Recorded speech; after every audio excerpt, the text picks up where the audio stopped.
En 2024 sort One Love, biographie de Bob Marley réalisée par Reynaldo Marcus Green et jouée par Kingsley Benner. Nom du film copié sur le titre, un succès mondial de Bob, d'abord sorti en 1967 et remixé par la suite en 1977, le titre que l'on connaît maintenant. Il y a la très bonne vidéo de Seb qui vous explique en détail la vie du plus grand reggaeman du monde, lien en description si vous voulez la découvrir. Mais après la vidéo, j'étais là, dans mon canapé et je me disais...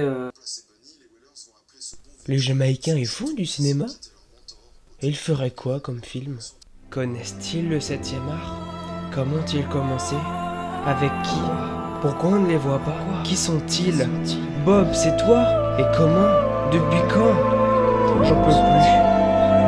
J'en peux plus.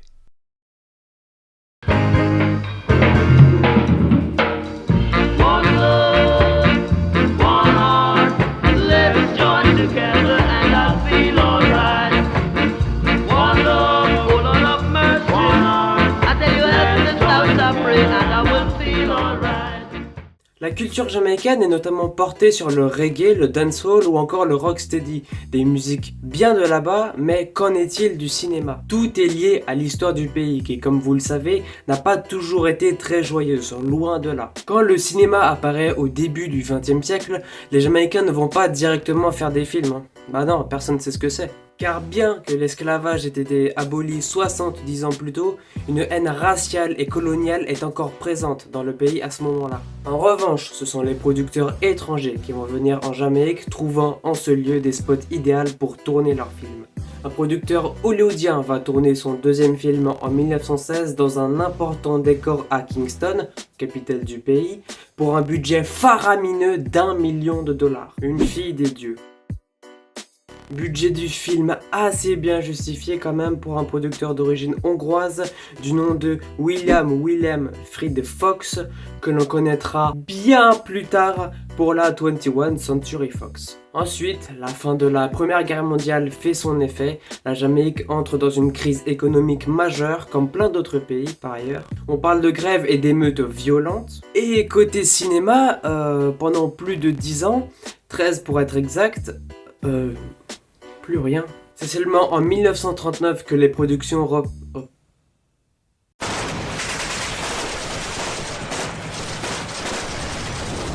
Ah mais les gars, oh! C'est donc en 39 que sera La Fille du Diable de Nina Mae McKinney, à ne surtout pas confondre avec Fille du Diable sorti en 46 d'Henri Ducoing, ça n'a rien à voir. La Fille du Diable, celui-ci donc, avec la jeune chanteuse et actrice Ida James, est le premier long métrage où l'on voit apparaître des noirs. Il sera vivement critiqué par la presse comme plein d'autres films à cette époque parce qu'il montre des aspects du néocolonialisme et de l'exploitation des noirs.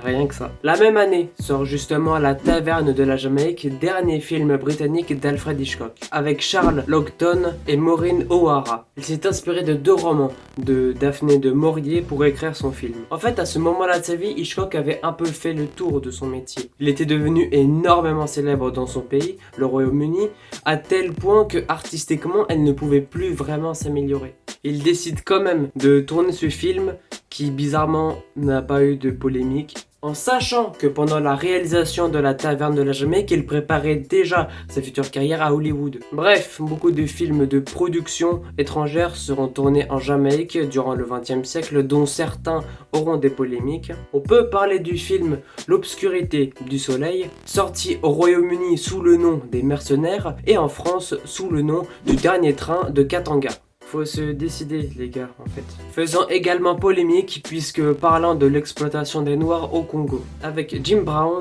Yvette Mimieux et Rod Taylor. Le premier vrai film jamaïcain à voir le jour est The Harder They Come, sorti en 1972. Le personnage principal est joué par le célèbre Jimmy Cliff. Ça raconte l'histoire d'Ivan, un jeune garçon qui débarque à Kingston pour devenir chanteur mais se heurte rapidement à la réalité des choses, les ghettos, les producteurs véreux. Le film présente la culture reggae au monde avec pas mal de chansons de Jimmy Cliff justement. Aujourd'hui on peut considérer la Jamaïque comme un refuge pour les cinéastes. Refuge parce qu'aujourd'hui dans plusieurs endroits du monde pour le cinéma il devient difficile de tourner des films à cause du changement climatique ou encore de l'homme, tout simplement. Plein d'acteurs célèbres ont déjà posé les pieds au moins une fois dans leur vie, comme par exemple Steve McQueen, Dustin Hoffman ou encore Tom Cruise. Mais en attendant une boîte de production 100% jamaïcaine avec des films 100% jamaïcains, eh ben, il y a encore du travail.